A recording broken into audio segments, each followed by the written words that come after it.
ಮದ್ಯಪ್ರಿಯರಿಗೆ ಅಬಕಾರಿ ಇಲಾಖೆ ಮತ್ತೆ ಶಾಕ್ ಕೊಟ್ಟಿದೆ. ಮೇ 15ರಿಂದಲೇ ಬಿಯರ್ ಬೆಲೆಯಲ್ಲಿ 10 ರೂಪಾಯಿ ಏರಿಕೆ ಆಗ್ತಾ ಇದ್ದು ಇನ್ನು ಮುಂದೆ ಬಿಯರ್ ಫುಲ್ ದುಬಾರಿ ಆಗ್ತಾ ಇದೆ. ಹೌದು, ಸರ್ಕಾರ ಈ ಹಿಂದೆ ಐಎಂಎಲ್ ಮತ್ತು ಬಿಯರ್ ಮೇಲಿನ ಹೆಚ್ಚುವರಿ ಅಬಕಾರಿ ಸುಂಕವನ್ನ ಹೆಚ್ಚಿಸಿತ್ತು.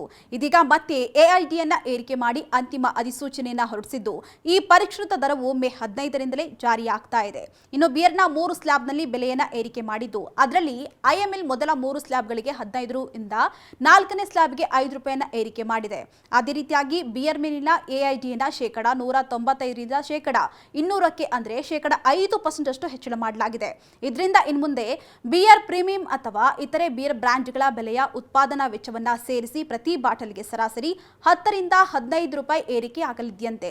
ಅಲ್ಲದೆ ಅಕ್ಕಪಕ್ಕದ ರಾಜ್ಯಗಳಲ್ಲಿನ ಐಎಂಎಲ್ ದರಕ್ಕೆ ಹೊಂದಿಕೆಯಾಗುವಂತೆ ರಾಜ್ಯದಲ್ಲೂ ಕೂಡ ದರ ಹೆಚ್ಚಳವನ್ನ ಮಾಡಲಾಗ್ತಾ ಇದ್ದು ಮೊದಲ 4 ಸ್ಲ್ಯಾಬ್ಗಳಿಗೆ ಒಳಪಡುವಂತಹ ಐಎಂಎಲ್ ಬ್ರ್ಯಾಂಡ್ಗಳಿಗೆ ದರವನ್ನ ಏರಿಕೆ ಅನ್ವಯವಾಗಲಿದೆಯಂತೆ. ಹೀಗಾಗಿ ವಿಸ್ಕಿ, ಜಿನ್ ಹಾಗೂ ರಮ್ ಸೇರಿದಂತೆ ವಿವಿಧ ಮದ್ಯಗಳ ಬೆಲೆ ಏರಿಕೆಯಾಗಲಿದೆ. ಆದರೆ ದುಬಾರಿ ದರದ ಮದ್ಯಗಳ ಬೆಲೆಯನ್ನ ಹೆಚ್ಚಳ ಮಾಡಿಲ್ವಂತೆ.